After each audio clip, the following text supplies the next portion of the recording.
क्या कभी ऐसा हुआ है कि बहुत ही ब्रिलियंट आइडिया दिमाग में आया हो पर बस दिमाग में ही रह गया? आज के इस विश्लेषण में हम इसी प्रॉब्लम को टैकल करने वाले हैं। खासतौर पर यूट्यूब चैनल शुरू करने का जो एक डर होता है ना, उसको हम आज अक्षय वर्मा के उस अमेजिंग रोड मैप को डिटेल में डिकोड करेंगे जो नए क्रिएटर्स के लिए बनाया गया है। ये एक ऐसा प्रैक्टिकल फ्रेमवर्क है जो ओवरथिंकिंग को बिल्कुल खत्म करके किसी को भी एक्शन लेने पर मजबूर कर देगा। तो चलिए बिना किसी देरी के इस डीप डाइव में चलते हैं। इस कमाल के रोड मैप में 5 क्लियर स्टेजेस हैं। पहला, द लेवल 1 माइंडसेट। दूसरा, लेवलिंग अप टू बेटर। तीसरा, हॉबी वर्सेस बिजनेस। चौथा, मेकिंग टाइम फॉर कंटेंट। और आखिर में द 6 स्टेप क्रिएशन प्रोसेस। ये सच में परफेक्शनिज्म का सटीक इलाज है। तो शुरुआत करते हैं पहले सेक्शन से, द लेवल 1 माइंडसेट। देखिए, असली प्रॉब्लम कहाँ होती है। एक तरफ होता है दी ओवरथिंकर। ये वो माइंडसेट है जो परफेक्ट नीश, महंगे कैमरास और बिल्कुल सिनेमैटिक एडिट्स के बारे में सोच सोचकर परेशान रहता है, और नतीजा पहली वीडियो कभी बन ही नहीं पाती। और दूसरी तरफ है दी लेवल 1 क्रिएटर। इस लेवल पर फोकस प्योरली एक ही चीज पर होता है, किसी भी तरह अपने पहले 10 से 20 वीडियोस को पब्लिश करना। यहाँ बेसिक एडिटिंग सीखना और कैमरा के सामने थोड़ा कंफर्टेबल होना ही अकेला और सबसे बड़ा गोल है, बाकी सब बात की बातें हैं।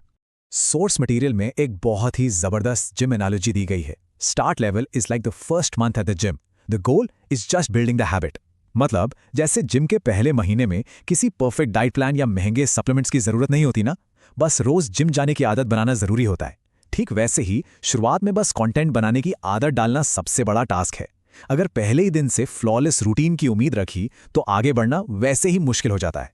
अब आते हैं दूसरे सेक्शन पे, लेवलिंग अप टू बेटर। जब आदत बन जाए तो फोकस ऑटोमेटिकली रिफाइनमेंट पर शिफ्ट होना चाहिए। यहाँ का सिंपल सा असूल है, हर नए अपलोड को पिछले वाले से थोड़ा सा और बेहतर बनाना है। लेवल 2 में सिर्फ 4 फोकस एरियाज होते हैं: क्लियर ऑडियो, अच्छी लाइटिंग, सिंपल एक्सप्लेनेशंस और एक डिफाइंड वीडियो स्ट्रक्चर। और पता है सबसे इंटरेस्टिंग बात क्या है? इन सब के लिए किसी को हजारों रुपए खर्च करने की बिल्कुल जरूरत नहीं है। सिंपली पंखा बंद करके बैकग्राउंड नॉइस कम करना या खिड़की के सामने बैठकर नेचुरल लाइट यूज करना, ये छोटे छोटे जीरो कॉस्ट वाले बदलाव एक वीडियो की क्वालिटी को प्रैक्टिकली दुगना कर देते हैं। लिटरली ये बहुत बड़ा डिफरेंस क्रिएट करते हैं। लेवल 2 में एक और मेजर कॉन्सेप्ट आता है जिसे द हुक कहते हैं। ये किसी भी वीडियो की शुरुआती 3 से 5 सेकंड्स होते हैं जो देखने वाले को एकदम क्लियर प्रॉमिस देते हैं कि आगे क्या होने वाला है। आजकल के इस डिस्ट्रैक्शन से भरे जमाने में अटेंशन स्पैन वैसे ही बहुत कम हो चुका है, राइट? इसलिए ये हुक ही अकेले डिसाइड करता है कि व्यूअर रुकेगा या स्क्रॉल करके निकल जाएगा। ये कोई ऑप्शन नहीं है बल्कि एक एब्सोल्यूट नेसेसिटी है। आगे बढ़ते हैं तीसरे सेक्शन की तरफ, हॉबी वर्सेस बिजनेस। यहां पर आकर एक बहुत ही डीप माइंडसेट शिफ्ट की जरूरत होती है। एक बहुत आसान सा पर इंपॉर्टेंट सवाल है, इज दिस अ हॉबी और अ बिजनेस? इस एक बेसिक सवाल का जवाब आगे की पूरी कंटेंट स्ट्रैटेजी, मेहनत और कंसिस्टेंसी को कंप्लीटली डिफाइन कर देता है। देखिए, दोनों ही जवाब अपनी अपनी जगह बिल्कुल ठीक हैं, लेकिन माइंड में ये क्लैरिटी होना सबसे ज्यादा जरूरी है। इस कॉन्सेप्ट को इजीली समझने के लिए हम एक 0 से 10 का स्केल यूज कर सकते हैं। 0 का मतलब है प्योरली एक हॉबी जहां बस मजे के लिए वीडियो बनाई जा रही है, और 10 का मतलब है एक फुल फ्लेज्ड सीरियस बिजनेस। अगर किसी का माइंडसेट 0 से 4 के स्केल पर है तो टेंशन लेने की कोई जरूरत नहीं है, जब दिल करे बनाए। लेकिन अगर स्कोर 5 से 10 के बीच फॉल करता है तो वहां स्ट्रैटेजी में एक सीरियस और प्रोफेशनल शिफ्ट आना ही चाहिए। क्योंकि जैसे ही बात बिजनेस अप्रोच की आती है ना, 3 कोर क्वेश्चन सबसे ज्यादा प्रोमिनेंट हो जाते हैं। पहला, आखिर ये ऑडियंस है कौन? दूसरा, उनकी ऐसी कौन सी प्रॉब्लम है जो यहां सॉल्व की जा रही है? और तीसरा, इसे लॉन्ग टर्म में मोनेटाइज कैसे किया जाएगा? एक सीरियस क्रिएटर को इन तीनों सवालों का जवाब ढूंढना ही पड़ता है, तभी जाकर एक्चुअली वैल्यू प्रोवाइड की जा सकती है और एक लॉयल ऑडियंस बिल्ड होती है। चलिए आते हैं अब चौथे सेक्शन पर, making time for content. Time isn't found, time is made. ये एक बहुत ही कॉमन एक्सक्यूज होता है कि दिन में 4-5 फ्री घंटे तो मिलते ही नहीं, लेकिन सच्चाई तो यह है कि किसी को भी कभी पूरा दिन खाली नहीं मिलता। सक्सेसफुल क्रिएटर्स वक्त का इंतजार नहीं करते, वो इंटेंशनली छोटे छोटे ब्लॉक्स में अपना टाइम निकालते हैं। इसे माइक्रो चंकिंग मेथड कह सकते हैं। एक ही दिन में पूरी वीडियो बनाने का लोड लेने के बजाय पूरे टास्क को दिनों के हिसाब से डिवाइड कर दिया जाता है। जैसे डे 1 पर सिर्फ आइडियाज और प्लानिंग करनी है, डे 2 पर पॉइंट्स और स्क्रिप्टिंग का काम, डे 3 पर बस 1 घंटा निकालकर शूटिंग करनी है, और फिर डे 4 पर आराम से एडिटिंग। जब पूरे प्रोसेस को इस तरह से हफ्ते भर में तोड़ दिया जाता है ना, तो लगता ही नहीं कि कोई बहुत बड़ा पहाड़ तोड़ना है। ये एक्चुअली बर्नआउट को रोकने का सबसे ज्यादा प्रैक्टिकल तरीका है।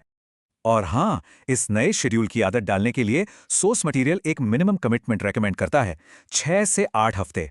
इस ड्यूरेशन तक हर हफ्ते लगातार कम से कम एक वीडियो पब्लिश करना बहुत जरूरी है। जैसे ही ये कमिटमेंट पूरी होती है, वो कंसिस्टेंसी ऑटोमैटिकली लॉक इन हो जाती है और आगे का पूरा सफर अपने आप आसान लगने लगता है। अब पहुंचते हैं आखिरी और 5वें सेक्शन पर, द 6 स्टेप क्रिएशन प्रोसेस। ये एक बहुत ही logical step by step road map है जो किसी भी रॉ आइडिया को इफेक्टिवली एक पब्लिश्ड वीडियो में ट्रांसफॉर्म कर देता है। स्टेप 1, आइडिया सोचना। स्टेप 2, टाइटल, थंबनेल और हुक डिसाइड करना। स्टेप 3, अपनी स्क्रिप्ट या पॉइंट्स लिखना। स्टेप 4, एक्चुअली शूट करना। स्टेप 5, एडिट करना। और फाइनल स्टेप है अपलोड करके अपने एनालिटिक्स चेक करना। ये फ्रेमवर्क ऐसी स्मूथ एफिशिएंसी लाता है कि प्रोडक्शन साइकिल की सारी टेंशन ही खत्म हो जाती है। लेकिन सुनिए, इस प्रोसेस में एक सबसे बड़ा कैच है। Always finalise the title, thumbnail and hook before shooting. ये मॉडर्न जमाने का एक एब्सोल्युटली क्रिटिकल स्ट्रैटेजी रूल है। नए लोग अक्सर यही बहुत बड़ी गलती करते हैं कि वो पूरी वीडियो बनाने के बाद इन चीज़ों के बारे में सोचते हैं। सोर्स स्ट्रिक्टली वार्न करता है कि इन पैकेजिंग एलिमेंट्स को एक आफ्टर थॉट की तरह ट्रीट करना बहुत भारी पड़ सकता है। स्क्रिप्टिंग के स्टेज पर एक और आम प्रॉब्लम आती है। जब कोई वर्ड फॉर वर्ड पूरी स्क्रिप्ट लिखता है तो 6 से 8 घंटे तक लग जाते हैं और ऊपर से कैमरा के आगे डिलीवरी एकदम स्टिफ और रोबोटिक हो जाती है। इसके मुकाबले बुलेट पॉइंट स्ट्रक्चर सबसे ज्यादा इफेक्टिव है। बस एक क्लियर हुक, एक छोटा इंट्रो, मेन बुलेट पॉइंट्स और आखिर में एक सिंपल क्लोजिंग। इस टेक्निक से ना सिर्फ बहुत सारा टाइम बचता है, बल्कि कैमरा के सामने बात करते वक्त वो नेचुरल कॉन्वर्सेशनल वाइब बनी रहती है। आखिर में जब कंटेंट लाइव हो जाए तो दुनिया भर के कॉम्प्लेक्स डेटा पॉइंट्स देखकर कंफ्यूज नहीं होना है। सिर्फ और सिर्फ 2 ही मैट्रिक्स हैं जो सच में मैटर करते हैं। पहला है क्लिक थ्रू रेट यानी CTR, जो बताता है कि लोग टाइटल और थंबनेल देखकर क्लिक कर भी रहे हैं या नहीं। और दूसरा है एवरेज व्यू ड्यूरेशन यानी AVD, जो ये दिखाता है कि क्लिक करने के बाद ऑडियंस जेन्युइनली वीडियो देख रही है या बीच में ही छोड़कर निकल रही है। बस इन्हीं 2 नंबर्स पर फोकस रखना है। तो इस पूरे विश्लेषण के एंड पर आते आते एक आखिरी थॉट प्रोवोकिंग सवाल दिमाग में जरूर आता है। एक क्रिएटर की सबसे पहली वीडियो का टॉपिक आखिर क्या होना चाहिए? ये एकदम सही वक्त है ओवरथिंकिंग को कंप्लीटली रोक देने का, एक नोटबुक उठाने का, आइडियाज नोट करने का और ठीक आज ही इसी वक्त अपना लेवल 1 जर्नी स्टार्ट करने का, क्योंकि एक्शन लेने से बेहतर टीचर और कोई नहीं है। उम्मीद है इस डीप डाइव से ये सभी कॉन्सेप्ट्स और स्ट्रेटेजीज बिल्कुल क्लियर हो गए होंगे। ऐसे ही कॉम्प्लेक्स आइडियाज को हम आसान बनाते रहेंगे। मिलते हैं अगले विश्लेषण में।